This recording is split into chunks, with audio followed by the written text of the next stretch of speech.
upon it beforehand, and that's it. Now, Trevor Bauer is, don't get me wrong, there's something messed up with that man. Agreed. Like 100%. And anybody who reads that article that says he did nothing wrong is insane. But way too into himself. Anybody who's punching ass during sex there's something wrong with that. And I don't mean to kink shame anybody. Don't get me wrong, but like, and I mean, he bangs trash cans, so it's not beyond him to bang on some ass cheeks. I mean, it's wild, man. But yeah, speaking of that is very strange.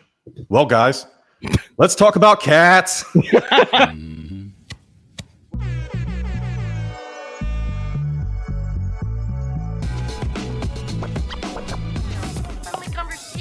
Gators don't play no shit. You feel me? This is the divide. Sports, I think. Sports? I don't know. Welcome to the divide. This is Mike. Welcome to Stuff About Sports. I don't know. Mike, yeah, you're the home guy. Go ahead and intro us off in this thing. Yeah, no, I'm Mike, and this is not Corey. Not really Corey. Yeah. Yes, that's it. Do not adjust your screen. You are looking at the better looking brother. Actually, I shouldn't have wore a hat because that's how they probably could have. He looks just like Corey. It's literally, yeah. People tuning in, like, he'll take credit of the ratings tonight. Just because 100%. Yeah. And then, of course, not always, but joined by the someone who I guess is feline fantastic right now. The feline felon. The feline felon, yeah. I have no idea what you guys are talking about. No, you look adorable. We're just a couple of guys just cutting a couple of menches, cutting it up. Just here cool to talk about cats. You said what? Some cool cats. Cool cats. So just some cool cats just hanging in there, just getting together. And like the prettier Corey said, this is not Stuff About Sports, and this is not The Divide, even though we are airing normally on The Divide's time slot. We are doing a joint venture. We're combining forces because we can, and we're super cool. And this is what we want to do. Hello, Trish. Hi. Thank you. Yeah, if you guys want to join in the comments, we got a lot to talk about. We are going to rank our top 5 cat-themed sports franchises in the world, in all of sports history. We're also going to go through the old debate of who is the most dominant cartoon cat. That is either Garfield or Heatcliff. So please jump in the comments, and if you have any thoughts on that, you can jump in. We will talk about the Trevor Bauer situation. We will talk a little NBA. We will talk about Gwen Berry and Gwen Goldman. A lot of news. We will do it divide style here. We're going to try to mix up some of the elements of both shows. So guys, I'm really excited to be here. If you guys want to join in the conversation, like I said, jump in the comments. Please give us what you got. And if you want to talk about anything, shoot, let us know. We'll fucking jump around. Who cares? Especially if it's sports. Yes, we're going to talk sports. And let's jump into a sports topic first. Actually, no, before we go there, Mike, don't you have is there something that you wanted to introduce to the people? Yes. So officially making it Instagram official, I should say. Todd Frazier will be on our show. We are running the Fun Frazier with Todd Frazier. Hey. All the money donated from our sponsors, viewers like you, and the network will go to the Tom Server Field of Dreams. And when the Olympian himself gets back from the Olympics, he will be joining us on the Divide. Mm-hmm. So it's pretty exciting. And of course, we'll have Bert in studio. I would hope and so, yeah. Our producer Jerm there as well. So it's going to be exciting. Shout outs to Todd Frazier for being an amazing guy, mm-hmm. and being an ally of our network, and just letting us do this with him. I'm pretty excited. His beer is delicious. He's an awesome motivator, and it's going to be a cool thing. He's great. And anybody who follows him on social, if you're checking out his new digs, his batting cage, it is insane. Yep. And I'm pretty sure he gave a lot of the credit to his wife for helping design that too, which is very nice. So sick. Yeah, it's sick. He's ready. He's ready to get to it. He's ready to represent Team USA, and I can't wait for him to come back and talk to us. Hopefully wearing gold. Agreed. Yeah. Yeah, man. It's I saw some of like the preliminary plans for this project, the Field of Dreams out there in Toms River. It looks awesome. It's something that absolutely needs to be done. I know. I think Governor Murphy had dedicated like $400,000 to upstart this project or something like that. So that's pretty good. If we can raise some money to help that get along, it's something that every community needs. And I fully support it. And I will be donating some cash as well. Guys, let's just jump into some of the best stuff we saw from the sports week. Anybody want to go first here? Nope. Kind of like your show. I'll do. I'll jump in there because it's coming on fast. The New York Yankees did something that hasn't been done since 1913. Okay, leading the game by seven scores, losing the game by like 7 scores or allowing 7 scores at the bottom of the 9th inning in dramatic fashion. And the Mets lost by 18 points, but somehow was overshadowed by the New York Yankees yet again. And I couldn't be more happy about it. So some of the best stuff I saw was on Shohei Ohtani's maybe the worst outing of his professional career after he's been lighting the world on fire and the Yankees dropped the ball, shit the bed, whatever you may have.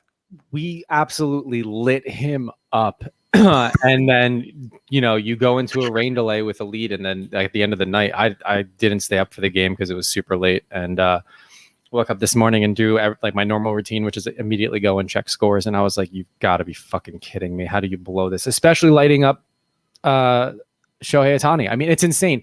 And also my mind kind of went to the point like, is LA using Shohei too much? Like, is it too much to have him, especially in that part, like DH and then get on the field and knowing he's got a pitch and outing the next day? Like, is it starting to wear on him? Are we seeing the first signs of kind of like, his greatness wearing off to a sense? So it's going to be interesting to see how the Angels utilize him moving forward, knowing that that could be a real, possibility. Well, go ahead, Mike. I want to point out that it is now MLB is now like 1 in 295 games of a team leading by 7 runs and not winning the game. So the Yankees, that's fantastic. Keep making history. Terrible. My biggest thing is Jacob deGrom proved maybe he is human. He gave up 3 runs in the first inning. That just happened while you guys were talking. So I'm happy about that. But you know what? Like his ERA is still like 1.06 and it'll probably go down as the game continues. So and he's also going to be the NL MVP no matter whether he has a game or 2 that's bad because he's just been so dominant all season. It's just like Shohei Ohtani's still going to be the AL MVP just because the Yankees beat his ass for half a game. I mean, it's not to sit there and beat one player, but where's the pride in that? You still lost the game. Beating a pitcher in 1 inning doesn't win you the World Series, necessarily. So, but Jerm, best stuff.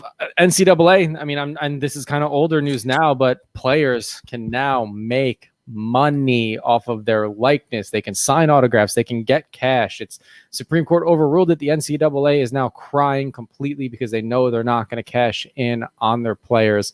And I, for one, could not be happier. And in fact, want to join the Twitter and every other social media bandwagon by saying, give Reggie Bush his Heisman back. 100%. It is now legal for these players to go ahead and do exactly what he was doing and making scratch off of basically their own likeness and endorsements. So give him the Heisman back. Go ahead. He surrendered it. Not that he probably really, yes, I'm sure he cared, but after winning a Super Bowl, he's like, oh yeah, sure, I take this one, but give it back. It's only fair. And I know former players and former Heisman Trophy winners are all for it too. So that's what I want to see the NCAA do. Make it right. Agreed. I want to quickly shout out Donald De La Haye. Not many people know who that is, but he is a UCF kicker who a while ago was declared ineligible for the rest of his college career because he was making money off of a YouTube channel. He was one of the very first athletes who decided to choose his entrepreneurship over a D1 scholarship, and he lost his ineligibility. And now all of a sudden, the players are allowed to make money off their likeness. I am, for one, championing that he actually gets his eligibility back. If he would like, now it's been some years now, but he still should have the opportunity to come back They do it with quarterbacks who go away for or college kids who go away for military or some other religious obligation. Give the kid back his eligibility so he can, if he wants to continue his career in football, he should have that opportunity. He crawled so others can walk. So I just wanted to shout him out real fast. No, absolutely. You're 100% right. And, look, hopefully going forward, this is just paves a new way. And, it sucks that there's so many people that were kind of at a loss or didn't disadvantage up until now. But the Supreme Court did the right thing, and NCAA is just going to have to deal with it. Yeah. One last thing I want to shout out real quick. The Mets are in first place, and it's Bobby Bonilla Day. So you guys got me working that's right. on a national holiday, just so you know. This is inappropriate. Unlike Bobby Bonilla. Yeah, unlike getting Bobby paid. He got paid by your boy, Ryan Reynolds. Ryan Reynolds. That Mint Mobile commercial is absolutely hilarious. And he did an Airbnb where, for one day, you could sleep at Citi Field for $250. But obviously, it's a sketch. It's one day. It's $250. What do I have to wait and be the first person to put it in my cart? I don't get it. It's such a cash grab. It's not even funny. And then the only thing that has to do with Bobby Bo is there's a couple balls on the living room, signed by him. It's very strange. Wait, did they set up an apartment style room at Citi Field, or did they give you a sleeping bag and say, hey, go out in the outfield and just go for it? Do you know? No, it's in a beautiful apartment they created in the Jackie Robinson Rotunda. It's got a gym for yourself, a living room, multiple beds to sleep in, a shower, and you could see outside one way and then you could see the park the other way. It's only $250? Yeah, it's a sketch though. It's only one day though. So I could do plenty of stuff in a day. Shoot. No, but it's one person will get it for one day. Why charge $250? Just make it free. Just make it a free. They want the money. That's they have to pay Bobby Bonilla. They need the money. Yeah. That is actually going to go and fund his contract for the next 10, 11 years now. Yeah, he's got 19 more years. Yeah. No, I'm just kidding. Look, so it's fun. I'm glad our owner has created this thing where it's kind of a joke about it. They want to have a Bobby Bonilla day, bring him to the park. And also Steve Cohen got this man out of hibernation because now he's doing commercials. He did 2 commercials in one day. We haven't seen this man in a decade. Yeah. In a decade. You guys have been cursing him up and down for the last however many years. Now that Stevie's kind of softening the blows, making it more a joke about it. All the Met fans are like, "Oh, I guess that's okay. He's a good guy. Let's not give him shit anymore." Yeah, the fact that because you guys didn't have the bankroll. Yeah. Uncle Stevie's like, "I'll pay you just to come out and make an appearance on top of what we're paying you every fucking year." So. When did that change for Bobby Bonilla? Because the Mets seem to be in on this joke. When did that happen where the fans kind of were like, all right, we're giving him 1.9 million or whatever it is. I don't know. It just seems like a thing now. Once they pass that denial phase of oh, this can't be happening. This is the worst. And every year when it happens year over year, they're just there's nothing we can do about it. It was also hurtful for the fact that they thought they were going to make so much money with Bernie Madoff that they took that money that they owed him that year to put into the Ponzi scheme and said, hey, we'll pay you $1 million for the next 19. You know what I mean? Wait, Mike, are you insinuating that Bobby Bonilla was in the Ponzi scheme with the Madoffs? Man, he's the only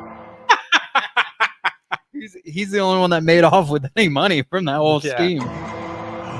Oh no. Also, Trisha commented on the road raccoon that I created behind your back, Jerm. It's all good. It looks great. I put it away gray on it, and I was like, "This looks dope." It goes well. Mikey Powers taking matters into his own hands. Yeah, I love it, Mike. Kill him with the gray. So listen, before we move on to our actual topics, so people can get involved here, I want to shout out the Phoenix Suns for moving on to the NBA Finals for the first time since '93. Man, nobody had the Phoenix Suns in the NBA Finals at the beginning of the year. The NBA playoffs were most enjoyable, one, because LeBron James wasn't in the playoffs. And so when you have no LeBron James, you have no true super teams, all small market teams. And yes, the Clippers are a small market team because they've been the Lakers' little brother forever, and nobody cares about the Clippers. So I will say all 4 small market teams were in the playoffs, and there was no super teams. And it was just more enjoyable. And I know we had injuries, but injuries are part of the game. So all you crybabies out there crying about these people, oh my God, Giannis and Kawhi and all these people are hurt. Get over it. All right. Get over it. Stop crying. All right. Devin Booker, Jay Crowder, Chris Paul. I owe you an apology. So shout out to the Phoenix Suns. That's all I got for them. No, I think during the whole NBA playoffs, like the Phoenix Suns have had that energy. The only other team that had it was the Sixers with the thrust the process, but fortunately, we saw how that ended. They had that energy, but I mean, unless you were outside of the Arizona area, you weren't buying into it until you saw that dude absolutely murk those fans and go Suns in 4, and then everybody else is just like, yeah, you know what, Suns in 4, and let's go go all the way. And ever since that happened, the Suns fans, there's been a lot of video footage of Suns fans just beating people the fuck up. And it's like, why are you going to these games with Suns fans and just testing them? They're going to beat your ass, man. Yeah. Like, if you're not in a Suns jersey in the stands and you talk shit, chances are you're going to get your ass kicked. And it's been great. It's been great social media commentary. You can't mess with fans that live in insanely hot places. I mean, they're going to be so angry just for having to walk around in that heat. And even though, yes, they're in a climate controlled building, they're probably just so pissed off from having to live in just a hot area. They're just angry all the time and want to beat the shit out of people. Speaking of beating shit out of people, Bert probably wants to beat the shit out of this guy right now. No, Mike, who I spent the whole day with yesterday, wants to remind my partner to the left for the day, Bert, that the Red Sox swept Kansas City in 4 games. Yeah. After sweeping the Yankees for the second time this year. Okay. Hashtag real news. Yeah. Like, of course it's real news. It happened. It's not fake. They can't make that up. Number 1. Okay. Number 2 is that's great. If you haven't noticed, the Yankees are terrible right now. And so is Kansas City because the Yankees beat them before. So look, you can have it today. You can have your cheating, lying manager all day long. And then, I think the last time I said this was like, Mike, talk to me when they win the World Series, and they fucking won the World Series. So I'm not even going to go there. So look, Mike, enjoy it, man. Whatever makes you happy. I'm trying to be a more positive person. So Mike, if that makes you happy, go for it, bro. I told him there's a collision course for 86 rematch with the Mets and the Red Sox right now. And I'm excited for that. And I told him it's going to end the same way. And he didn't like that at all. So why would he? No, yeah. So he's like, no, it's this time it's going to change. So look, it's exciting for Boston. It's exciting for Queens. The Bronx, not so exciting. No, but and what's even less exciting, and then we'll jump off this because I know we got a lot to cover, but is that Steinbrenner came out and said that he's still standing behind Cashman and Boone. And it's just like, look, as much as I'm not fair weather and I don't want to see change like managers or even change, any type of operations, I think it's been proven the end of last season and certainly into this that something needs to be shaken up, whether it's Cashman, certainly it's Boone. I don't know what is going on. We have too much talent and too much payroll to be sucking like this, plain and simple. Yeah. Big time. I agree. I also think that Cashman is the greatest person to ever be a GM. So, and that's a Met fan talking. So you got to protect your asset there. Like that guy's going to get a job somewhere else. And it's like the dude that gave the Red Sox their first championship and then went to Chicago and gave them a championship. Not Epstein. Actually, it might be an Epstein because it wasn't Billy Bean. He is an Epstein. He is an Epstein. Yeah. So now the Mets are just waiting for this guy to come available and pick him up. So I don't think we're allowed to say the E word on live air. Yeah, that's what I was worried about. It's a very common name. I mean, I can't think of his first name. What is Theo? Theo Epstein. Yeah, Epstein, that's right. Yeah, See, this is. It's not. Oh yeah, Theo. All right, yeah. I'm sure he has private planes. I just don't know if he has islands type Epstein. Like that. Gotcha. So where are we going? Where are we going? We are going, guys. Age-old battle.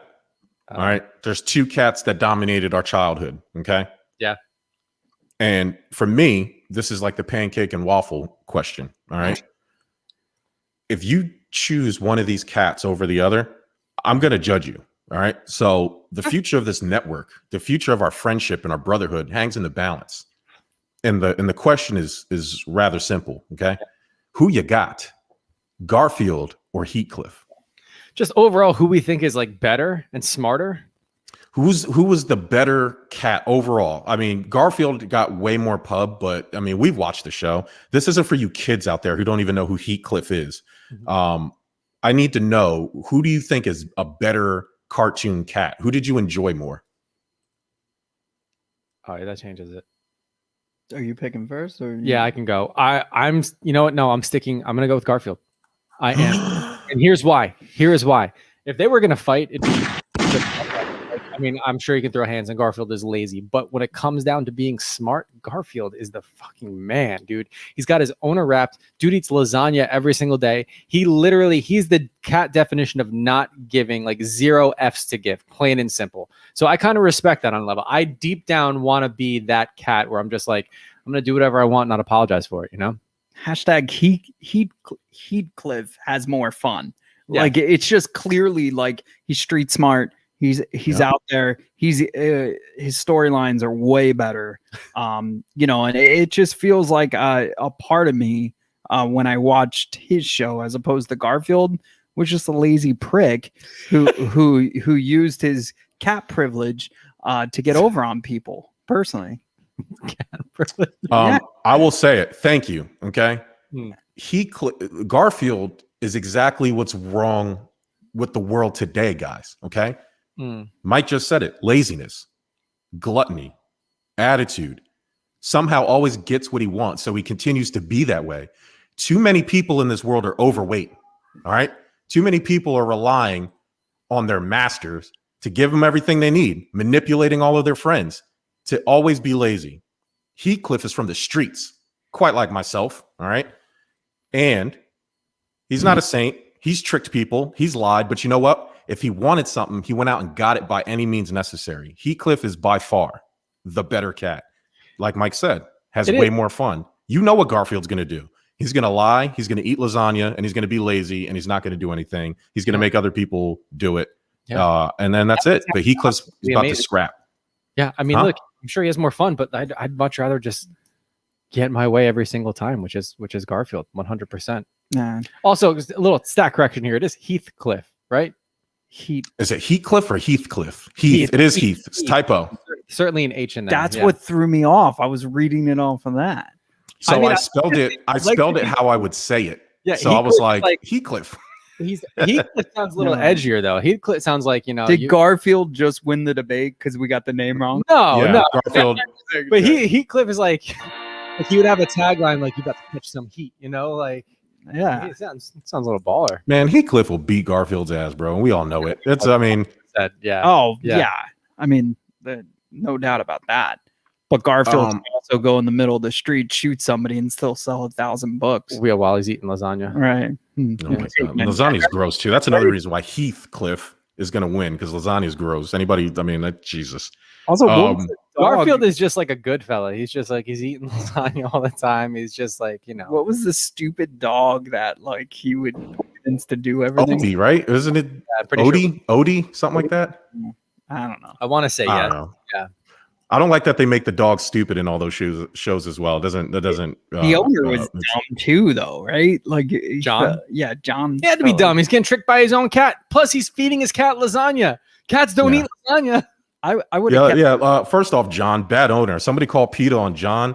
You can't be feeding your cat lasagna. So, speaking of lazy cats, Becky Hammond. All right. No. NBA. Everybody wants this lady to be a head coach. Yeah. And she's been coaching, and she's interim coach for Greg Popovich on the San Antonio Spurs. She goes out and does all these interviews. I don't know if she's getting Rooney ruled, where they're just flying her out for being the token woman interview, just to say that they did it, and she never gets a job. Well, word out of Spurs camp and executives around the NBA, boys, of saying that Becky Hammond is just exactly what I just said she was, a token coach, female coach who doesn't do any of the actual technical coaching work in behind the scenes. She just kind of shows up on the sidelines, blows a whistle, and claps her hands, and that's why she's not going to get a job. Do you guys buy that? And do you foresee a woman ever coaching professional NBA players? I hope to see at one point in my lifetime that to happen, and I thought this would have been now. I don't really buy that she's just like, then why do it? Just so you can say you have a female coach. At one point or another, you would think that she would come out or someone else would come out and say, like, exactly this is the fact that it's, oh, she's just token, she's not really doing things. And I'd like to think that's very backhanded, like, just to her, like, for her to show up to her job, obviously something she cares about. She's filled in for Pop. She's done the pressers afterwards too, and she's done a great job at that. So I hope that's not the case. I just think that might be an excuse that some people are using not to hire her. And if, maybe she is being Rooney ruled, but at the same point, I'd like to understand, why is she not getting this job? Like, what about it? And furthermore, if she is just showing up and blowing a whistle and clapping her hands, quote unquote, I mean, whose fault is that? Is the organization, are the Spurs, are they not giving her the opportunity to actually coach? I mean, she's done it in a game before. The players have responded. So, I mean, I'd like to think that's all just fluff, and they just don't want to hire her because she's a female, as bad as that sounds. Yeah, I agree. I mean, there's nothing really else you could say about that other than it's the times need to change. And it's kind of depressing because, like, a lot of people want to say, oh, keep politics out of sports, keep it. That's when the world was at its finest, when politics were in sports. You know what you should keep politics out of? Religion, people. Okay? Like, the Catholic Church shouldn't be talking about banning Joe Biden, who happens to be Catholic. Like, you know what I mean? Like, it doesn't make any sense to me. So the fact is, we need sports to be above the ahead of the curve. Like they did Jackie Robinson, way ahead of his time, way ahead of society. And that's normally where sports is. And in this case, with women athletes, with women coaches, they're way behind. And it's upsetting. And it's actually upsetting that Becky wouldn't just blow the whistle on this and say, hey, look, if I was Becky Hamm and there was an ounce of truth of her being a quote unquote token, she should stop it. There's no way that can be true. And the only people that say keep politics out of sports are the individuals that don't like the fact that there are voices in sports that don't fit their narrative. Plain and simple. Like, it's just like, you know, oh, you don't like someone's kneeling, or you don't like someone said this in a keep politics out of sports. Piss off. You want to know why there's going to be politics in sports? Because sports is a business, and business has politics. There's your answer. It's going to happen. If you don't like it, don't watch. No one's going to lose sleep over it. So, I mean, look, it's an absolute shame. I think she deserves a shot. I just think an organization needs to certainly be the trendsetter and brave enough to hire her and see how it goes. Now, I don't know what their concern could be with having a female head up their team, but I mean, honestly, there have been male coaches that have failed more than female coaches. They deserve a shot to see if they can be successful. And why not? You gotta give us a shot. There it is. Yep. I mean, do it. She's coached in a game before. Just give her the shot. See how she does. I mean, you've watched the same male coaches move from team to team to team to fail. Let's try something different. Yeah, it's you said it, like, why won't it happen? And she does deserve the shot. And that's two separate conversations. For me, at the end of the day, yes, she should get a shot because we've seen awful male head coaches. But at the end of the day, guys, nobody is going to allow a woman to be responsible for 15 multimillionaires, grown men millionaires. It's just, I know that we like to act like we're so progressive, but in a lot of ways we're not. Like, we can make the commercials and wear the t-shirts and post the stuff on Instagram, but at the end of the day, when it counts, the world is already showing you how they feel about women, how they feel about blacks, how they feel about gays, because they're never going to give these guys an opportunity, these guys and gals an opportunity. She keeps getting promoted within the Spurs organization because they can't not promote her. Like, she gets these promotions when the males don't, because they don't want to seem like they're being unfair to her. They don't want to do these things it sounds like they're sabotaging her. I don't know, to keep her. I don't know if sabotaging themselves too, because I mean, from what you're saying, if they're just promoting her for PR, then yeah, they're absolutely sabotaging themselves, because they're just pushing her along. And if they don't recommend her or hire her as a head coach, or anything else, it's a loss. And I know Pop's still there, but I mean, at one point or another, he's not going to be. And if you're not going to promote her in after being an assistant for that long, it's weird. What's the end game here?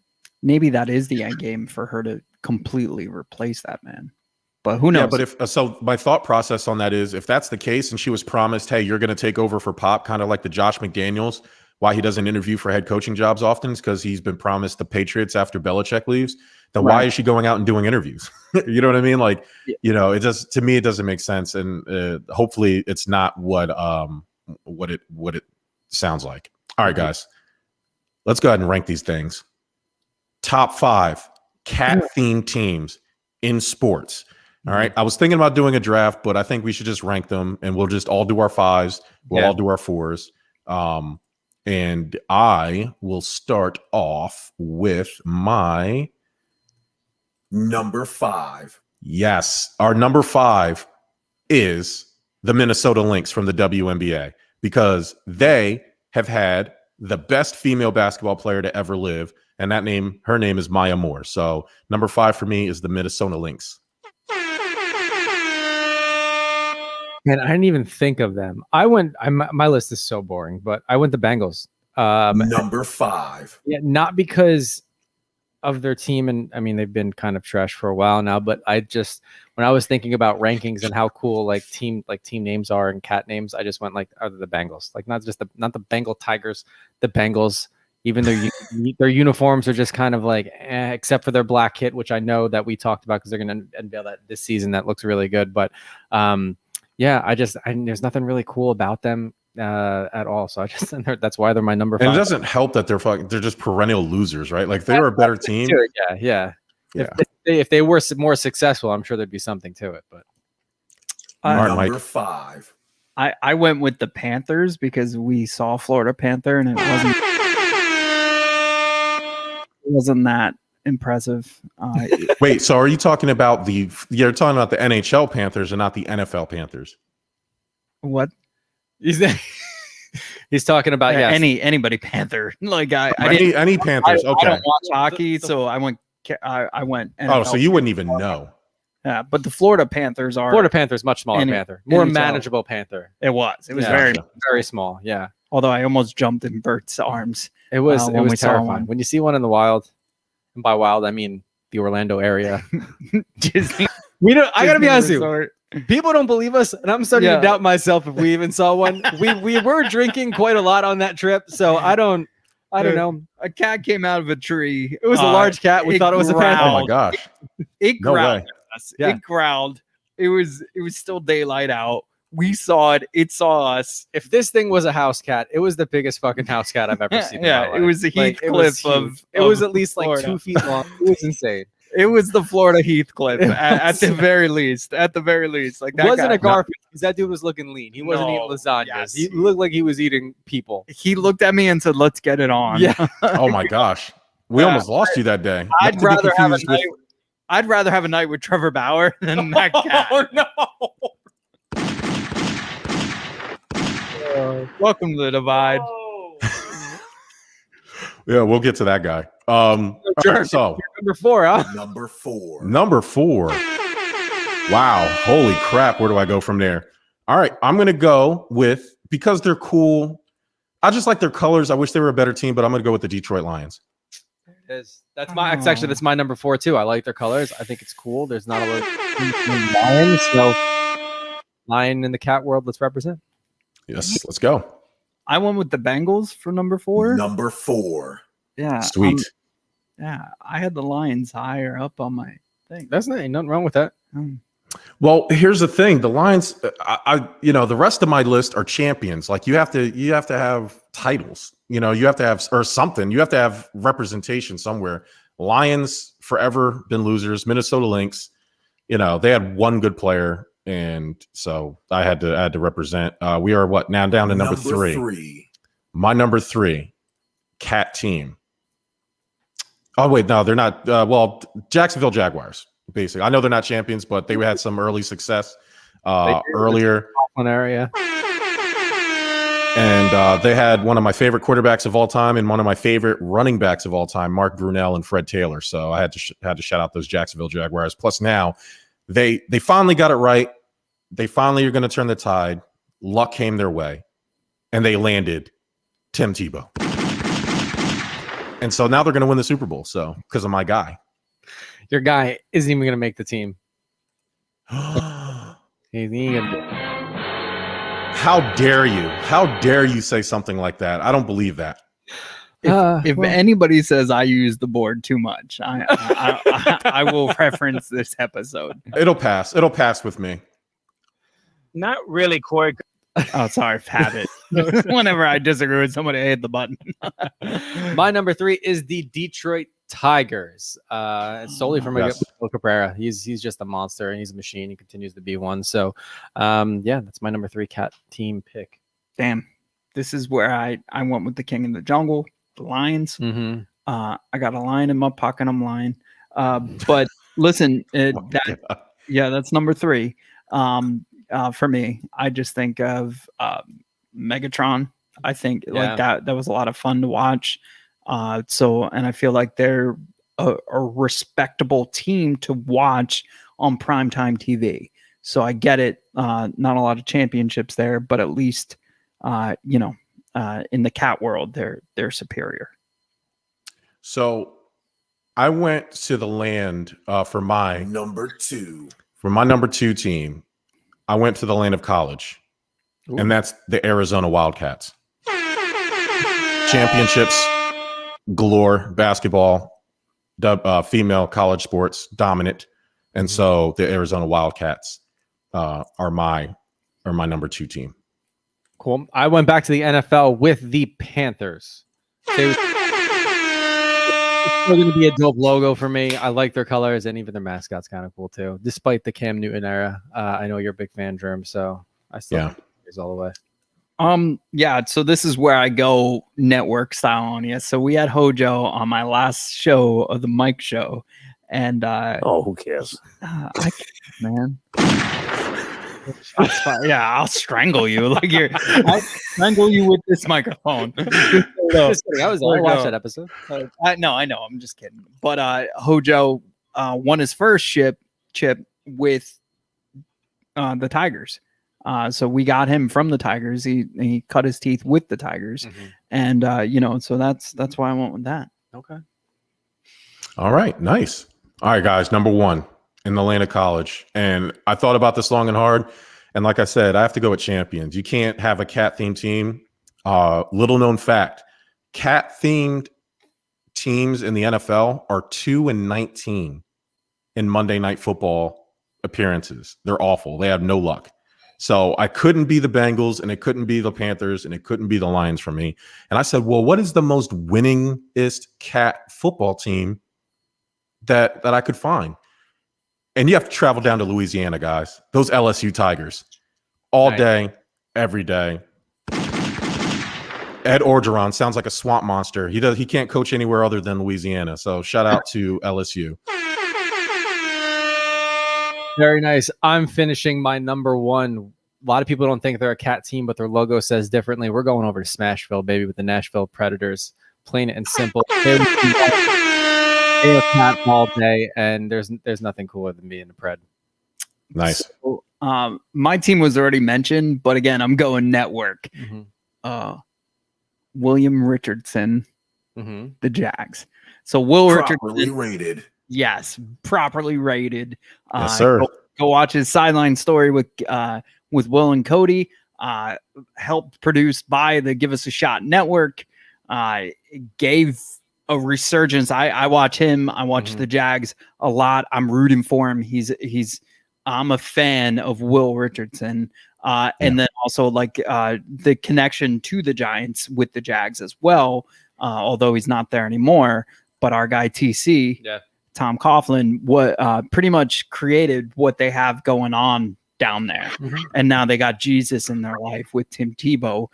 So God's on the Jags side. They're going to win a championship. I mean, it was written. I mean, it has been said. Psalm 444. Yeah.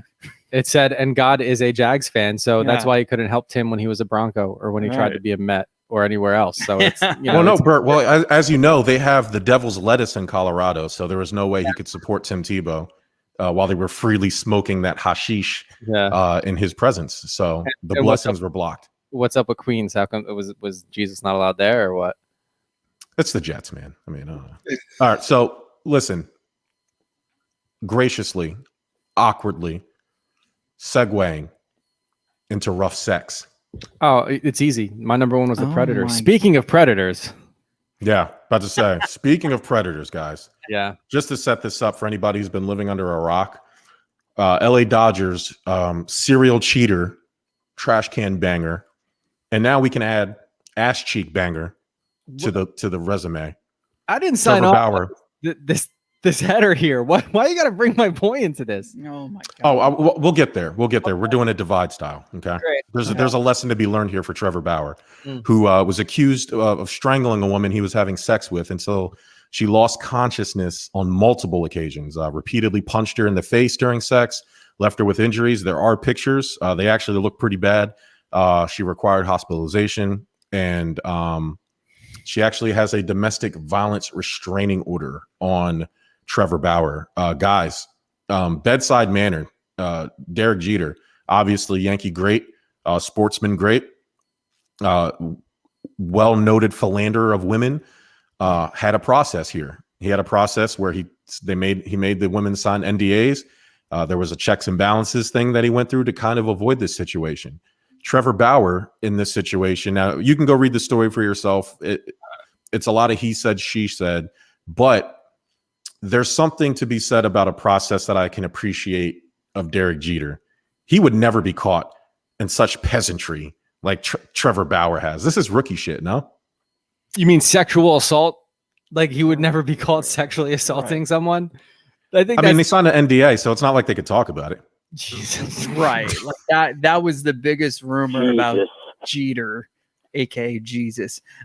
He would have nobody knew who he was dating. Nobody knew if he stepped outside. Everybody was like, oh, like, he was a wholesome guy, but also like when he let you into that side of his life, it was a contract and there was things in place to protect him. Now, the thing is, and here's, I'm going to simplify this. It's going to sound weird, but I have a little brother. And if you told me to punch him in the face as hard as I wanted to, if I did that and he got hurt, guess who's getting in trouble? Me. Like, not him. Like, I just punched him in the face. Like, if you violently attack somebody and they're going to turn around and say that they didn't approve of it. Like, if somebody tells you to punch him, don't punch him in the face. It doesn't make it right. So there's bruises all over this woman. They're like, that would if it was a trap, you fell for it, Trevor. If it was bedside manner and that's what you guys agreed upon, you still fell for it. And she could say that, hey, look, he went too extreme. I didn't like it. There was a conversation that they had taped with the police there. And she's like, I told you I didn't want to do that. And he doesn't say a word. Mm-hmm. He is, for lack of a better term, effed. You know what I mean? Like, I think that she's going to win this. And I don't think, thank God, as a Met fan, that this guy wasn't on her team. It would be such a sideshow. Well, but also, I don't think he's going to ever play baseball again. Well, the Dodgers haven't done anything yet. And they haven't. They just said they're looking into it. They haven't suspended him. They haven't said anything on the matter other than the fact that they were going to look into it. Look, if we're going to talk bedside manner, and obviously the rumors of Derek Jeter and everybody signing NDA and him giving gift baskets, that's fine. Trevor Bauer, on the other hand, gift baskets, gift baskets with the autographed balls and stuff. Yeah, swag. Yeah. Thanks for the sex. Here's a ball. Trevor Bauer's situation is insane. And I don't want to kink shame anybody. People are into different stuff. If they agreed upon something like rough sex, like very rough to the point where you're punching each other or strangling each other, if that's what you're into, go for it. If it's in a safe environment. Now, Trevor, from the sounds of it, took it way too far. And the second he should have noticed someone was unconscious, to just stop and perhaps maybe check and see if they're medically okay. But I'll tell you, the statement from his camp and his lawyers make it seem as though they have the messages. They're ready to fight this, and it may turn into just a he said, she said. And it didn't just happen once; it happened multiple times. I'm not discounting her story by any means, but the fact that she went back again, is very telling that it's just going to be he says, she says. Apparently they're both into this stuff. He just took it a bit too far, and the pictures don't look good, and no one should have to go through that. And if she's scared, which she is, for filing the restraining order, then obviously something's wrong and he should do right by it. And I don't know what that is. I don't know if it's settling. I don't know, what that could potentially look like in itself, but it's just a bad situation all around. And his career could suffer from it. It absolutely could. Much like anything anybody does out in the public now, if you are that type of athlete or that type of figure. So, Bert, you said something about kink shaming. yeah. And I'm going to absolutely kink shame here in a second. When I read multiple occasions, I already immediately knew what this was. And I am all about believing women, especially in sexual assault situations. But when you see something like this, where there are text messages reportedly that explicitly ask him to punch her and choke her until she passes out, when the alleged sodomy happens, unconscious sodomy happens, she went back again 3 weeks later and asked for more stuff.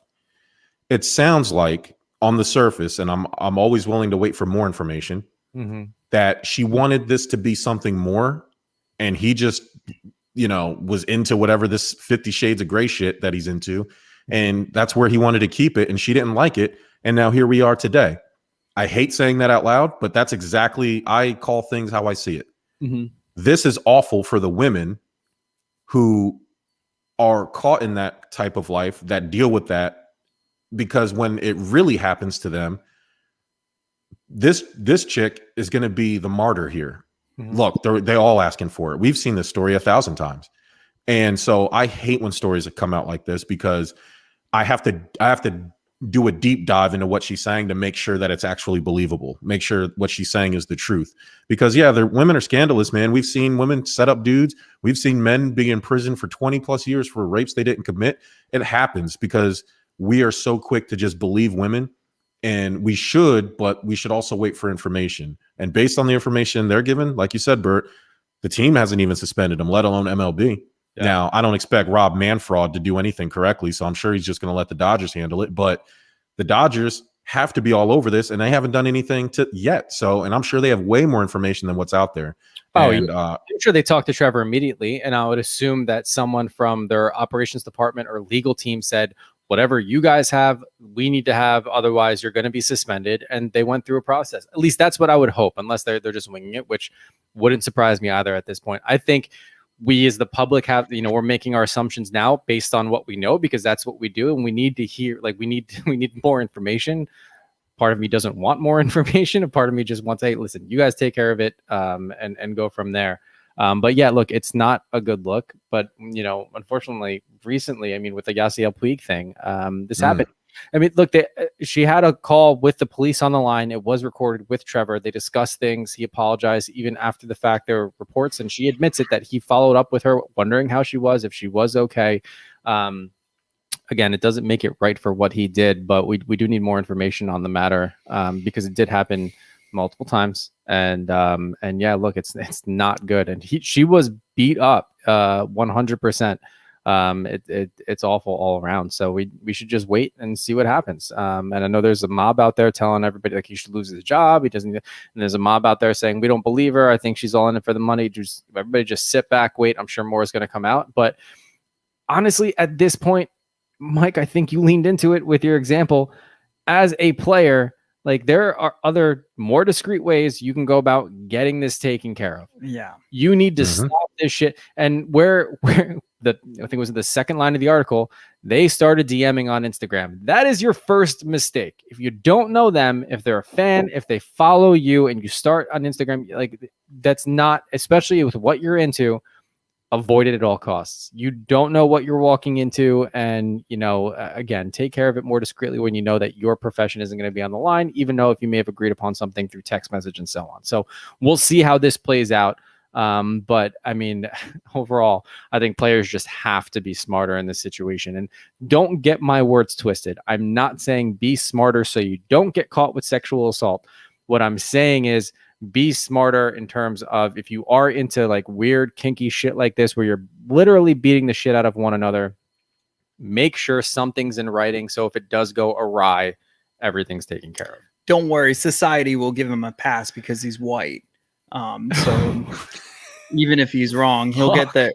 He'll get that Ben Roethlisberger treatment as opposed to the late great Everybody else, the other side. I'm with you there, Mike. I mean, sadly, I mean, look at the Zach Wheeler thing. I mean, nobody barely talked about what he did. He attempted murder, you know what I mean, and ate his dinner, and like it got talked about. Now, granted, he was arrested and charged, and maybe there's no story there, but guys like that have to be thrown on a pedestal in a bad way. Like, hey, look at this fucking idiot. You know what I mean? Like, keep talking about it. So it shows the guys who are even thinking about it. If I'm a Dodgers fan, even if everything on here is on the up and up and he's just some kinky weirdo who likes to do weird things like that, I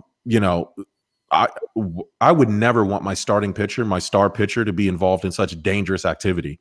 What if this chick died?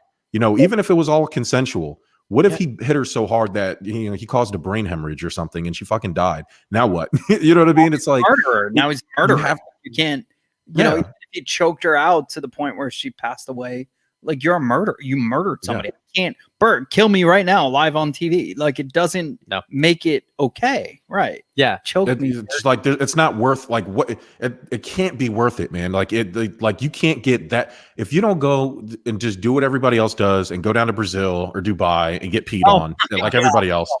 But also, like, Trevor Bauer as a person is a jerk off. Like, so, like, he doesn't get a pass in my mind. Like, what he did was he was selling Mets merch on his website signed by him, and he was selling Dodgers merch. He told the Mets that he was coming, to the point where all of our beat writers were writing that he was now a New York Met, and he turned around and went to LA. He's a turd sandwich. Like, he's not a good person. Yeah. So I don't think that if I told him, hey, you could slap me, he would punch me. Like, you know what I mean? Like, I mean, from what we've seen on his personality, just on the mound and just on social media, Mike, I agree with you. He's one of those guys that honestly thinks his shit doesn't stink and he can do whatever he wants. And I'm sure he took it. There is no doubt in my mind that he took this way too far, regardless of what was agreed upon and what she may have wanted and what text messages they have. I have zero doubt that he's got like this, dare I say, God complex where he thinks he can just do whatever he wants, whenever he wants. So yeah, look, we'll see how this plays out, but it didn't take long for Noah Syndergaard to jump in. Oh, that was great. Jerm, I don't know if you saw that. Did you? I didn't see it. What did he say? On the Twitter machine, he immediately. It was immediately. Retweeted TMZ and said, "What was it? Meanwhile, this is my book club reading," and it was the headline of Trevor Bauer accused of sexual assault. Yeah. So the beef. Oh my gosh! Yeah, I just seen it. The beef continues between Noah and he's catching a lot of shit for that too, saying that was incredibly insensitive and he shouldn't bring his beef into it. And that, obviously this is a serious. Who said that? Yo, patch up your boy pussy, bro. Under the header of things that shouldn't exist. But no, look, like I agree with Noah shedding light on this is huge. I think he has every right to. I mean, if the guy did something wrong, like it should be, like you said, Jerm, how many times is this swept under the rug with the Wheeler incident and other situations like the Ben Roethlisberger, like the guy's like, oh, he's a Super Bowl, he's gonna go to the Hall of Fame. Dude's gonna go to the Hall of Fame. He raped somebody. Freaking raped somebody. Like it's not. It's common knowledge. Allegedly, he raped somebody. Allegedly. Well, that's according to liberal media, and so we never know. I mean, we never really know. Who could tell what happened? There was. All right, wasn't. Yeah. Well. Yeah. We got to move off of this. Yeah. You could talk a whole night. Oh no, we can go all day if we wanted to. I mean, we can circle back to it. I got a lot more, but let's run through, guys, a little over under properly rated some fictional cat characters, okay? And I will throw them out there, and you will just give me your general impression. We don't have to do a deep dive on them and give a little history, and we'll go with the very first one on my list that a lot of people on the socials were upset about that I didn't include him as the main event. The Pink Panther, guys. No. Overrated. Get him out of here. overrated. Yes, thank you. Okay, maybe it wasn't my time. I mean, I don't know if anybody knows the actual history. The Pink Panther was a diamond. Yes. That's how it started. The Pink Panther was an elusive diamond. It was some detective story, right? Yes, as a yeah. kid, like Yeah. I would watch that, and the only time you saw the cartoon version of Pink Panther It's like was title in the sequence. the title, Yeah. like, and Yeah. it was like, whoa, the rest of Dun-dun, this sucks. dun-dun, Like, I mean, so uh, Pink Panther as a character is definitely overrated. Yeah. But theme music the theme music, Underrated. 100%. by Yeah. far, Yeah. by far. One of the best cartoon theme songs of all time. It may be top 5. I ain't gonna lie to you, because when you hear it, you know what it is. And it's but yeah, I was never into the Pink Panther cartoons as a kid. He's not even the best Pink Panther, guys. That brings me to the Hanna-Barbera classic Snagglepuss. Snagglepuss, yes. Snagglepuss is definitely Properly rated. Yeah. He was basically like how Heathcliff is like a cooler Garfield. Snagglepuss was like the cooler Pink Panther. Like he got into hijinks. Like in 1959, man, like when Hanna-Barbera was just dominating the cartoon scene, you had a guy like Snagglepuss who wasn't like, he was like, I guess he would be called like the rebellious cartoon character, and you didn't really have that back then. So that's why it made him seem cooler than what he was. Yeah, man. Look, he wore like a weird bow tie looking thing. He had cufflinks. He was just a man. Didn't he go like heavens to Murgatroyd even? Yeah. He was the goat, man. But also like the funniest thing is when you said Snagglepuss, the closed caption on our network says Snugglepuss, and then I started thinking about Ty's show with Push the Agenda. It always says, Oh yeah. It says pussy agenda. Hey. Oh wait, I'm not allowed to say that. Sorry. I didn't mean to hit that. Sorry, that was an accident. That's fine. We're talking about cats, so you could. No, Oh yeah, I could do that. yeah. All right, let's see who's next on my list that I have here. Okay, guys. Tom from Tom and Jerry.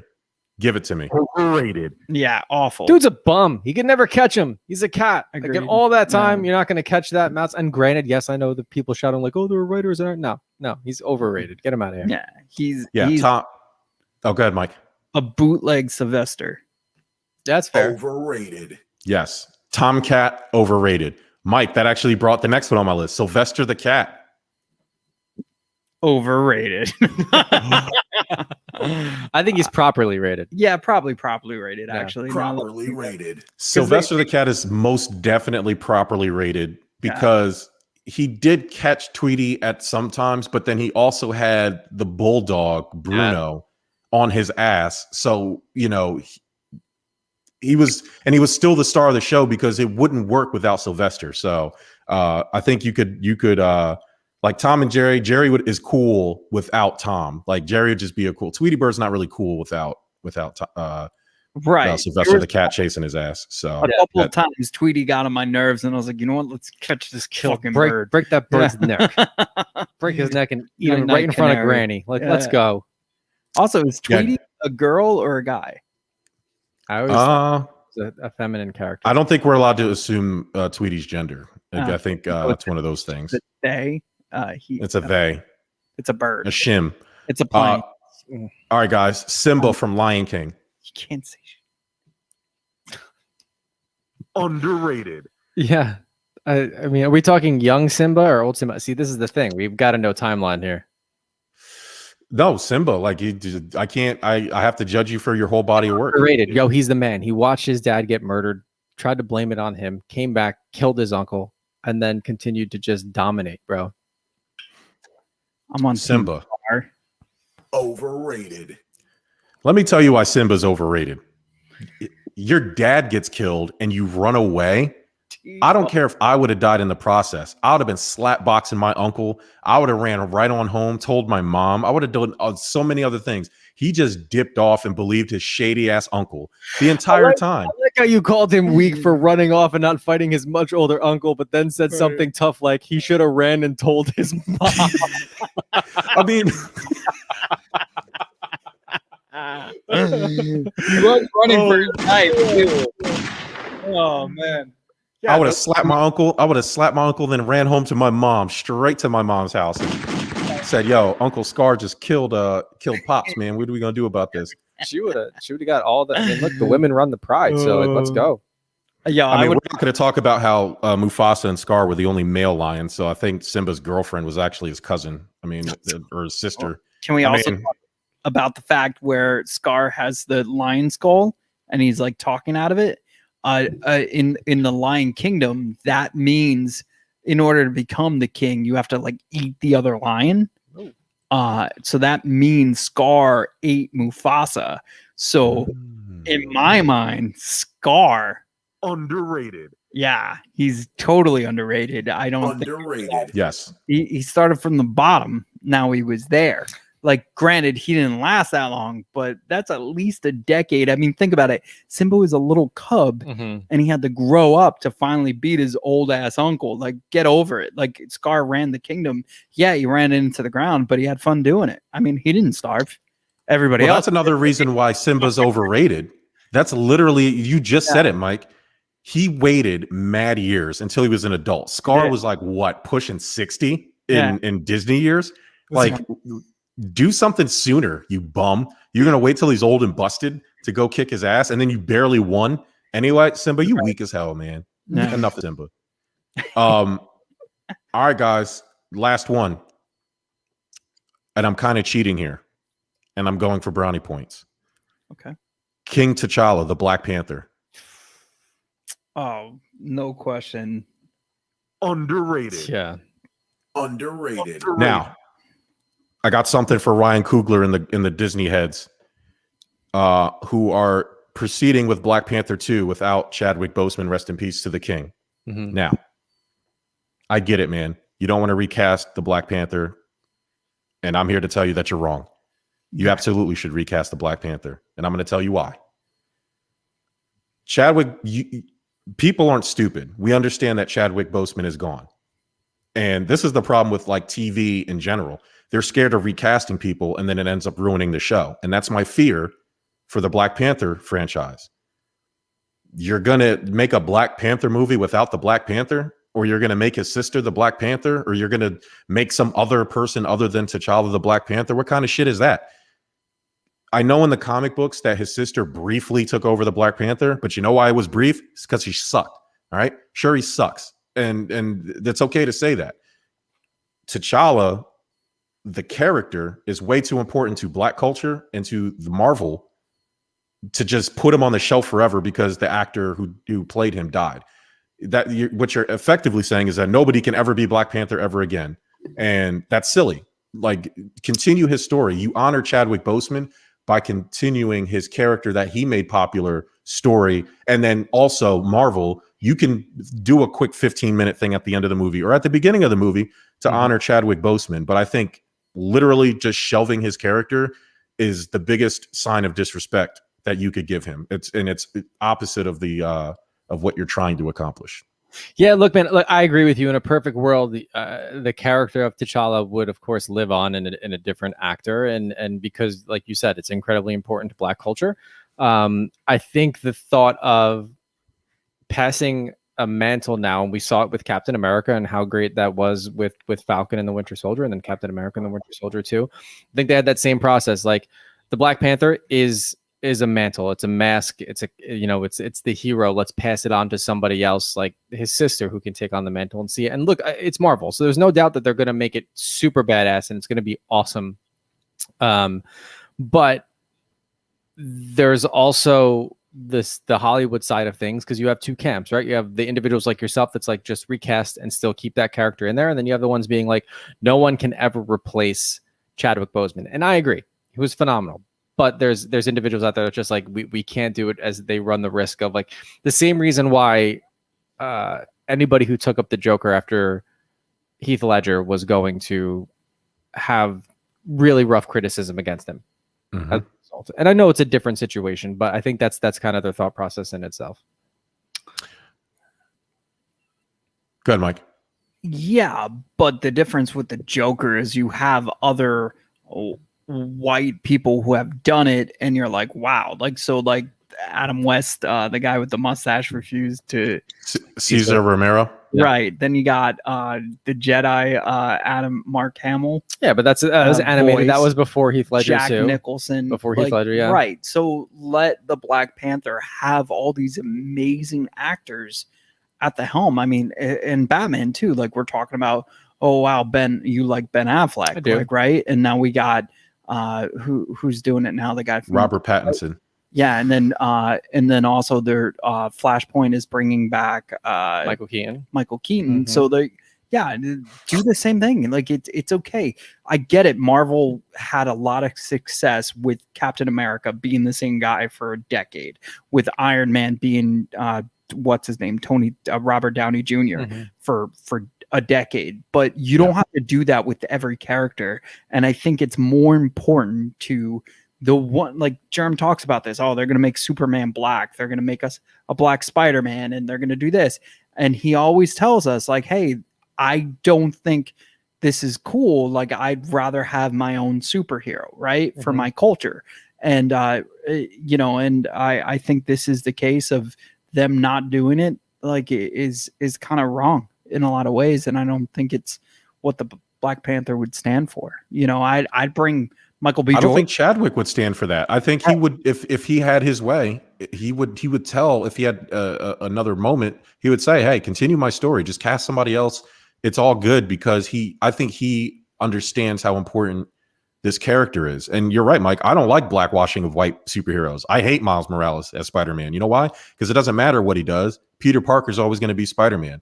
When I found out that WB is foolishly getting rid of Ben Affleck and Henry Cavill, and nobody thought anybody would be better than Christopher Reeves as Superman, and here we go at Henry Cavill, who's awesome, but WB don't want him, and now you're talking about just making a black Superman just for what? For placation? I don't want a black Superman. You know why? Because white ass Clark Kent from Kansas is always going to be Superman, and I don't care about variants in comics and all that bullshit. Just how about you make a character? And wow, by God, there's already one. His name is Icon from Milestone Comics, which is owned by DC, who's literally the same thing as Superman. Make an Icon movie. Don't put a black guy with an S on his chest. How about you popularize lesser known black characters like Static Shock? Some of these guys, make your own.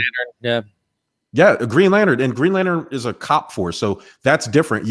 Anybody can be a Green Lantern, but there's only one Superman. I don't care how you slice it. At the end of the day, you can make 30 different comic variations. You can make 20 different cartoons, but at the end of the day, it'll always come back to one guy: Clark Kent, Kal-El from Krypton, white guy, black hair, really good looking, awesome chin. He's always going to be Superman, and that's okay, man. Like it's okay to have these popular white characters and continue to reinvent them, but they're the Little Mermaid movie that's coming out, this live action one, they're just making her black just cuz, you know what I mean? It's like, all right, well, there's black Disney princesses that you can make other movies for. Like Ariel's a pale ass redheaded white girl. Like I don't understand why you can't make that. Make a live action Princess and the Frog with Princess Tiana or something like that. It's like, it doesn't make sense to just blackwash and whitewash and gay wash and whatever wash just for the sake of doing it, when there's so many black versions that you could popularize. Iron Man is a perfect example, Mike. Yes. Iron Man for the longest time was a B, sometimes C level hero. He wasn't thought of, maybe D, maybe even D-lister. Nobody cared about Iron Man until Robert Downey Jr. and they reinvented him and they made him literally the most popular Marvel character, overtaking Spider-Man. And you can do it if you put a little energy, effort, and creativity into it. And they should do that with these black characters, and they should do that with Black Panther. Like I'm sure there's a great black actor out there that can study Chadwick Boseman and make it as close as possible, or not. Like they recasted Rhodey. They went from yellow skin ass, tie looking ass Terrence Howard to dark ass black as spades Don Cheadle without a beat. He doesn't even act the same. And you can do these things. Also, like what the hell was I gonna say? I don't know, but dude, yeah, well said, Jerm. Sorry, I went on a rant. My bad. No, you killed it, man. It was like you were reading my mind about the whole Iron Man thing. I wanted to talk about that, but also like the fact where Black Panther was before. Let's talk about 5-6 years ago, and now, like he's a superstar. Like so, they've already did what they need to do, and like and it should stay. It shouldn't matter there should be multiple versions. There should be, especially with this variant thing, like you could have multiple Black Panther movies, and I think everybody would watch it. So, well, that's the other escape route right there. You could just grab another Black Panther. He's going to look different and put him in this universe for whatever reason. You can make some shit up, and then there you go. If you want to use that, like, I don't even think you need that. Just fucking bring another actor in and just act like nothing's ever happened. Like, I don't understand why that can't be an option. What about when that dude from Fast and Furious died? Like, they still had him in the movie. They just used CGI. Yeah. But I mean, same thing with Carrie Fisher in Star Wars, but I don't think they want to do that forever. I don't think so. No, it wouldn't be like 20 years of it, but I'm just saying, like, I don't know. Last two topics, guys, and we'll run through them because I know Bert wanted to talk about this, so I want to make sure I get it in here. U.S. Olympic Gwen Berry turned her back to the national anthem during the Olympics during her podium ceremony when she won bronze, I believe. Yeah, so she won bronze, but that meant she qualified for the Olympics. So the three qualified to represent Team USA in these strength throwing competitions. This one was hammer throwing, or the hammer throw. But basically, she turned her back when the anthem was playing. She had a T-shirt over her head that said "Athlete Activist," and people are losing their minds. And initially, my knee-jerk reaction was, well, this is the Olympics. Should she, not like you're there to represent your country? But then I snapped out of it and was just like, why not? Like, this is your platform. This is your voice, whether you want to be draped in the flag or you want to hear the anthem or you want to turn your back because you have this platform and you want to use it.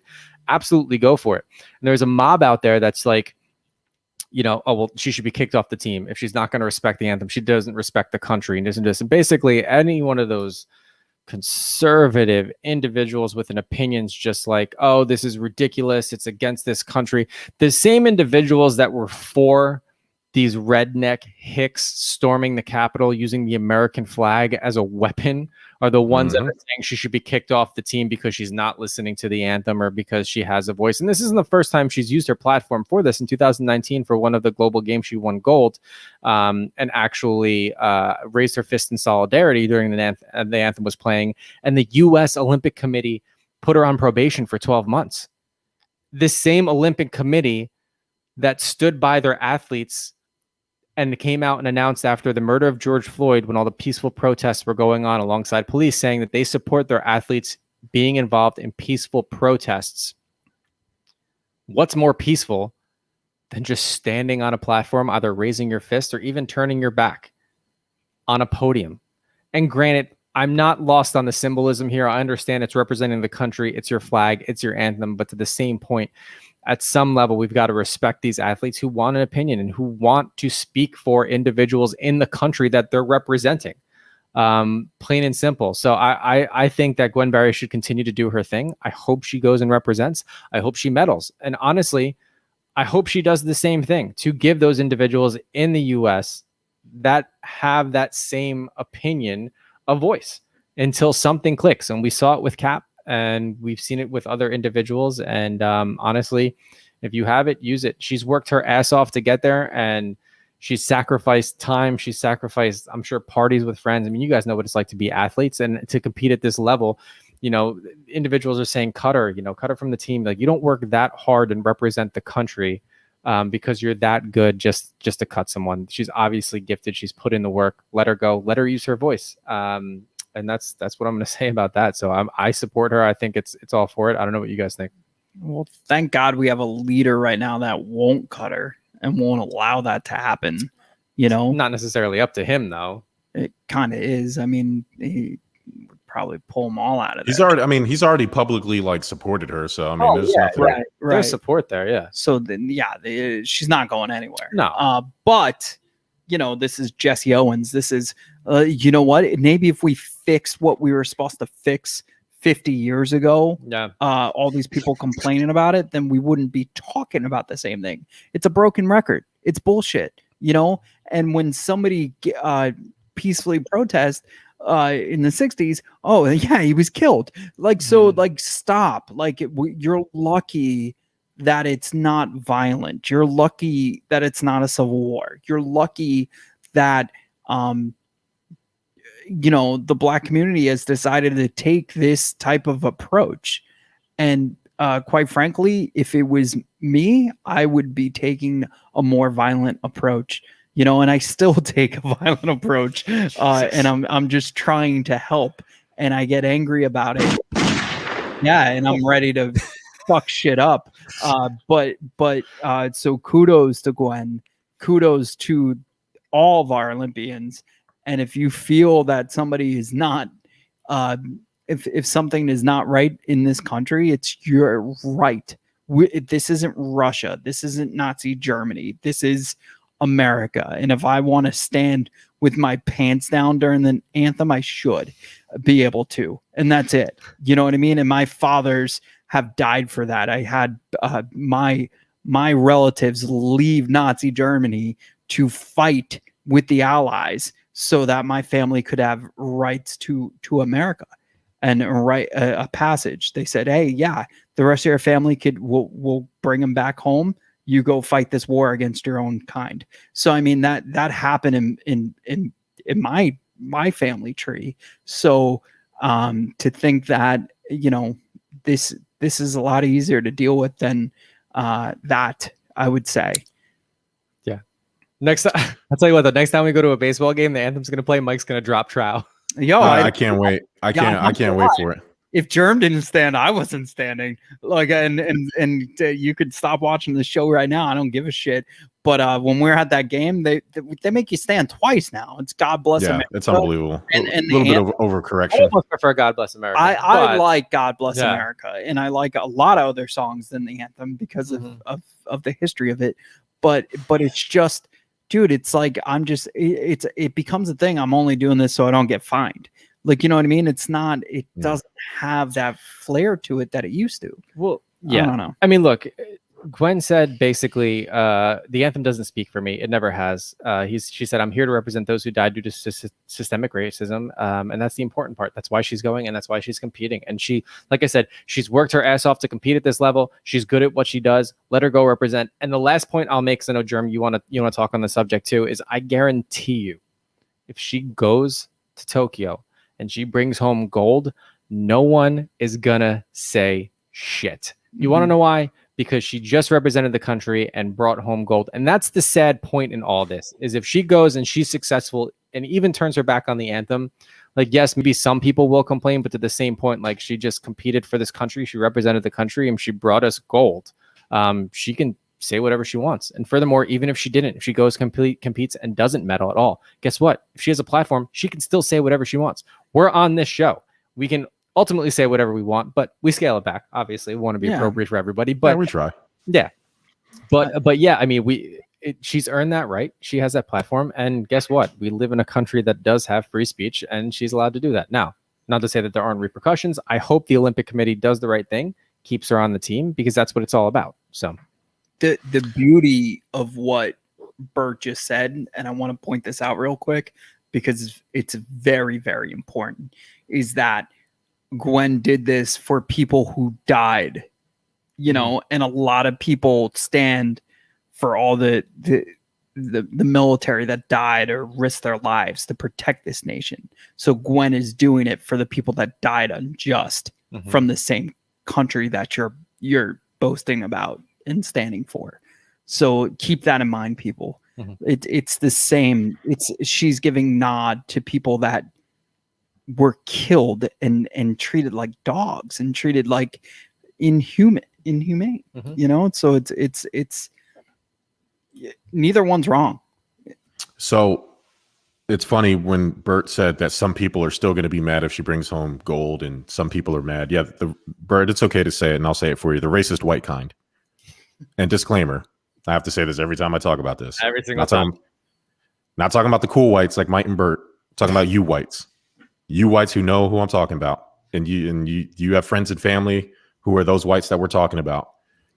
But if you want to get mad at somebody peacefully protesting, and not the terrorists that went to go try to kill Vice President Mike Pence and storm the Capitol and do a bunch of other shit, and you're protecting a song that we don't even sing all the verses, because if you want to look up the entire national anthem, somewhere around the 4th or 5th verse, there is a paragraph about glorifying slavery, and you wonder why black people don't want to stand for it, because when that national anthem was written, black people were slaves. They were still being beaten. They were still being raped. They were still being Trevor Bauered, and we don't like that. To your surprise, we don't get down with that. So that's why Juneteenth exists, because black people weren't free July 4th, 1776. We were free June 19th, 1865. And so, but people don't want to have this information. They just want to get mad because somebody's turning their back to the flag, and the flag that I love so much. And it's just extremely hypocritical when they get mad at stupid shit like that.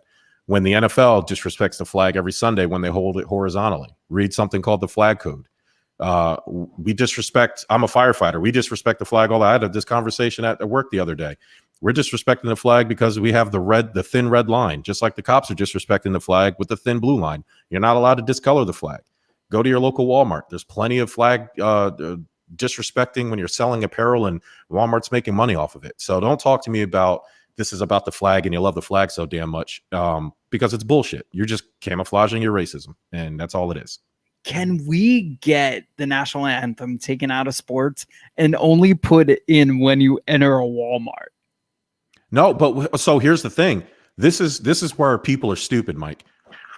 When the whole entire Kaepernick thing happened and they're talking about this national anthem, you know what the NFL could have done? They could have just stopped playing it, or they could have stopped showing it on TV. They could have only played it in the stadium. They could have easily went to commercial break, or they could have easily done something else. But they want people to fight and argue, and they want us divided on that instead of just having the information. Most Americans, and the old adage says, the person is smart, but people are stupid, right? Like the people as a group, just, they get all crazy and nasty with each other, and it's a joke. And look up the national anthem, folks. There's a verse glorifying slavery, and then come back and talk to me about why black people shouldn't stand or don't want to stand. Now, I am a veteran. All right. I will stand for the flag because it represents something to me as a veteran. I understand it, and I can separate artist from the art a little bit. I respect being an American citizen. However, I am also a Black American citizen, and so I have to be also conscious of what that also represents. I am proud to be free in this country because guess what? You're right. If I don't like how it is, I can go look at Greece or Syria or North Korea or Russia or any of these other places. I can appreciate the freedom that I have in this country. However, I would expect that courtesy extended to me if I feel like this country doesn't represent me the same way it represents Bert or Mike or anybody else. Mm-hmm. All right. And that really wasn't about that, but I wanted to talk about who was the better Gwen, because Bert, your New York Yankees, finally, after like 1,000 years, let this Gwen Goldman be a Batgirl. Yeah, originally in like 1961, she wrote wanted to be the Batgirl, and like managers or something were just like, no, a woman would never be the a Batgirl or Batboy rather, for the New York Yankees. And liberal media. If I'll tell you what Brian Cashman is doing. If he's not working on, obviously making moves before the trade deadline to improve his team, he's making sure that Gwen Goldman, 60 years later, lives out her dream as the Yankees Batwoman. It did, and it was a great feel-good story. It was awesome. She enjoyed it when it was announced to her on Zoom with Garrett Cole and Cashman on there. She was crying. Obviously a feel-good story all around.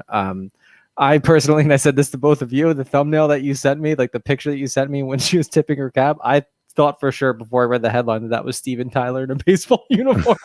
Yes, that's right. Steven Tyler from Aerosmith. But no, look, she got to live out her dream, which is great. I mean, honestly, if the Yanks called me and said, hey, do you want to be the Batboy? Hell yes, I want to be the Batboy. Absolutely.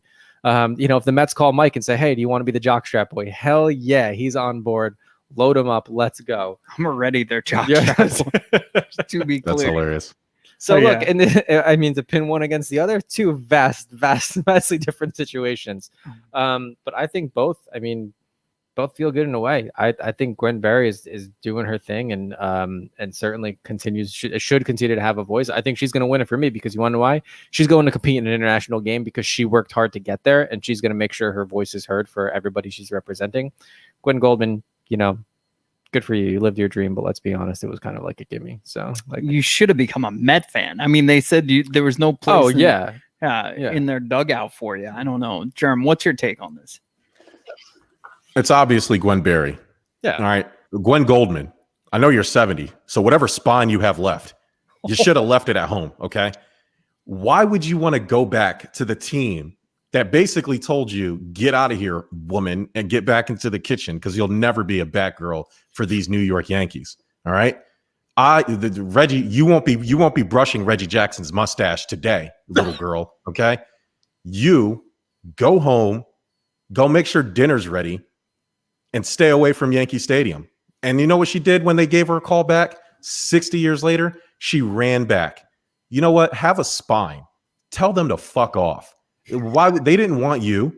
They didn't want you. And now all of a sudden, 60 years later, you're just going to run to them. That's why they waited 60 years, because they knew that you would be groveling back, looking for handouts. All right, have a spine. All right, just tell them to fuck off. That's ridiculous. I would never go to somebody who ousted me and said I wasn't good enough, and then they're going to come back when I'm glorious and prosperous and say, hey, now you can be the Batgirl. No, I don't want to be the Batgirl. I'm just going to stay home like I've been doing, and you guys can continue getting your ass kicked by the Angels. Also, it's 2020, and if Bert Technically, it's 2021. Yeah, it's 2021. Whatever year it is, who cares? Oh, who cares? Who cares?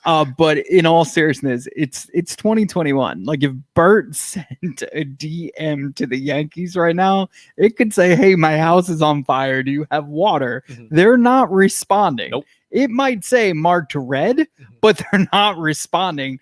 Why did the Yankees feel the need to message a little, to write a hand letter, like my partner likes to say, hand letter to back saying like there's no place for you on this team, and then they have to now swallow this said pill and say, yeah, we wrote that letter 60 years ago and told you. But that's the funny part about it, because it isn't like a quick couple keystrokes. There's like a process to mailing a letter.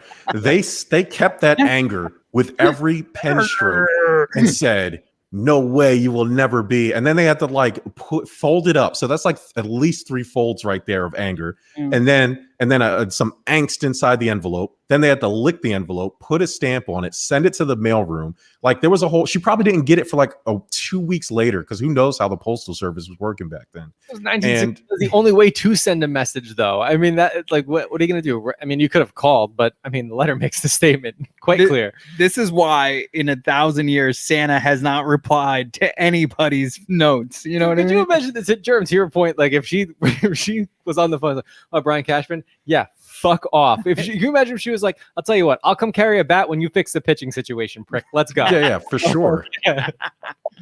She's running out there. She's running out there to get rain delayed. And then Brian Cashman has the nerve to say, what did he say? He said, oh, we've championed breaking down gender barriers. Yeah, only when you're not like ousting fucking women from being Batgirls, right? That was the only time you haven't championed gender barriers. What gender barriers have the Yankees broken? Explain it to me. When they kicked Ken Griffey Jr. out of their dugout. Yeah. Senior, Yeah, they're up to gender barriers. I guess they haven't quite made it to race barriers yet. They're like, hey, little black kid, get out of here. All right, get out of here. We don't want your kind around here. And Yankees with no women, Batgirls, and no little black kids in the dugout, right, Bert? Bert, Good old Yankees. I mean, this isn't my choice. Don't you dare bring this in, man. Welcome to the divide. Oh, man. That's great. That does it. Hey, Steve Waldman, what's up, man? Hey, Steve. Listen, better luck to the Rangers next year, buddy. Jeez. All right. So not wrong. I mean, yeah. No. Steve Waldman's a good guy. Check him out. I think that does it for our list, man. I don't think we were. Yeah. I got nothing else. This is cool. I'm Mike. This is Not really. The prettier Corey. Really, Corey. No. Nope. Although I am sitting in front of what looks to be a year worth of show notes in front of me. It's like he doesn't know where the trash can is. You could. You have it too. Okay. I do. So it's like a thing. We're collecting. Oh, you guys should definitely keep that. That's going to be like not a time capsule. Mm-hmm. How about those Buffalo Bills? Hey, we're going to win the division, okay? And listen, my sources in Buffalo have told me, Steve, that we are close to sending a 4th-round pick over to the Philadelphia Eagles for Zach Ertz, the remains of Zach Ertz, which has to be a little bit better than the Butterfingers of Dawson Knox, who can't catch a 5-yard out route. And we need a competent tight end. So I will take I will take the dusty remains of Zach Ertz. I think if the he comes my way. remains of Zach Ertz still has a lot of football left in him, man. I'd take that in a heartbeat. Especially, I don't any player that has been on the Eagles the last couple years. I kind of will always give the benefit of the doubt to. This would be the first time he would have a real quarterback throwing to him. Yes, yeah, for sure. We'll see. I know he has some injury history, but like I said, I just don't trust. Like, how can you trust anything out of Philadelphia? I mean, it doesn't. I mean, it just you gotta. I've never been one of those guys that said, "Oh, he sucked here, so he's gonna suck," or he sucked over there. That means he's gonna suck here. Like, it's a different team, different training, different players around him, different coaching. Like, you never know. So I'm willing to give him a shot. The winner, his wife is representing Team USA, Julia, on the soccer field this summer in a couple of weeks. Actually, that kicks off. So yeah, actually, late July. So sweet. I'd like to leave you all with a little divide flavor. So there was a commercial that I listened to every day on the way to work, and it's about like leaving your kid in the car. And like, so it's like, apparently, apparently like during heat waves, like, we lose 30 children a year in the United States alone from parents leaving their kids in the car while they go to a store or something, and they die of heat stroke. So they give you tips on ways to remember your child in the car. They're like, put something important next to the child. And I was like, no. Yeah, they sent that out. They said, put like a teddy bear in your passenger seat. So you would remember that if you can't turn your neck about 15 degrees to notice that there's a fucking kid in your back seat. Hey, let me okay, hold on. Let me take okay. Hey guys, I'm wearing a cat outfit. And it's silly and it's fun for the show. Hey, let me put myself on the big screen. You look way better now. If you hold on. Hey, if you are one of those parents that are leaving your kids in the fucking car and they're dying of heat stroke, I am going to find you. All right. And I'm going to pull your tongue out of your asshole. You are a fucking jerk. Okay. I'm going to reach my hand up there and I'm going to fucking rip your tongue out and I'm going to pull it through your ass. There is no excuse for you to be leaving your kids in the car during a heat wave. If that is you, you deserve the worst of the worst. Okay. We should drop you off in the middle of the fucking desert and tell you good luck. I would drop your ass off in the ocean. There is no excuse for you to leave kids in the car. When I hear those stories, it's a joke. It's a joke. You're leaving your kid in the car. There was some story. Some guy went to work with his twins in the back seat for 8 hours and they died. What are you talking about? It really doesn't make sense. Chaos Cast says, right after Mike said leaving your kid in the car, phone on Amber Alert, thought it was part of the show for a minute. Hey, listen, we'll speak it to an existence. We get, as a firefighter, we do get a lot of calls like that. Kids locked in the car not running. They forgot the kid was in the car. You guys are doofs. You guys are fucking doofs, and they should probably take your kids away from you. All right, I'm done. Okay, yeah. Actually, that's terrible. I think we should end on a better note, which is I just finally figured out what Jerm looks like. It looks like he's running security for Josie and the Pussycats. hey, I'll take it. Josie and the Pussycats. Oh yeah, rated. Yeah, I used to like that show, man. What was the what was the other one? You remember how like it was like the Smurfs and then like the underwater Smurf, like the Snorks? They always had like a different version, and then there was like Josie and the Pussycat Dolls, but then there was like another band singing group, but they were underwater and they had like a shark. You know what I mean? Like I can't remember what the hell it was called. I don't know, but I'm gonna look that up after the show. Look it up. They're all the Hanna-Barbera people had like their own little thing. Hey Kaz, you're in North Carolina now. Where in North Carolina was that? Because I don't have that Amber Alert, and I know you live in North Carolina. If you still live in North Carolina. So I just want to point out before we leave a few of our sponsors real quick. So obviously Tom's River Field of Dreams, please go on their site, donate, comment that it's from the Give Us a Shot Network. We're going to start tallying that up so we could tell Todd how much we did while he was in the Olympics. But also mycooler.com. It's the beverages of choice tonight for me and Bert. Hell yeah. Bud Light Seltzer, the summer ice. It's good. Drink responsibly. You must be 21 years of age or older. Mycooler.com. Void where prohibited. But it's pretty much like you remember Coke rewards or Pepsi points back in the day. You could get credit for drinking these amazing beverages responsibly. So that's it for me. I just had to do that so we Don't be buying fucking liquor for the minors. Would you say, Bert? So no, Mike said he just has to do this. I was like, yeah, so we can keep the lights on. Smoothmyballs.com. Promo code DIVIDE. Hey, there it is. Yeah, this thing makes my partner's balls as shiny as my head. Smoothmyballs.com. Promo code DIVIDE and be as happy as Corey.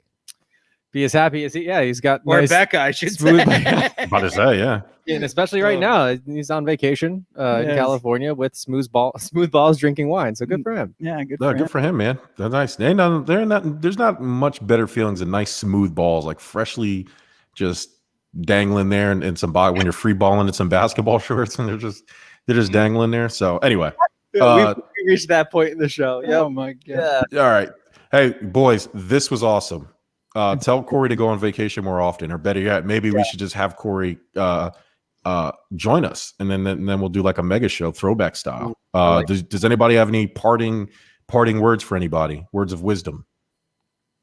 Nothing. Hey, listen, if you're going to invite your partner over for rough monkey beating sex like Trevor Bauer, okay, sign that NDA, save the text messages. Hey, give us a shot. Network's new venture. If you want to have rough sex and don't want to get caught in a trap like Trevor Bauer, we'll record all your sexual encounters.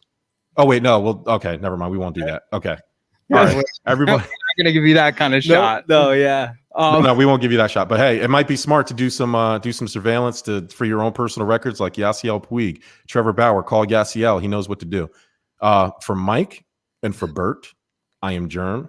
Hopefully, we'll be here next week. I don't know. I might get us canceled. Sorry, guys. Good night. I'm wearing a cat outfit. Mm-hmm.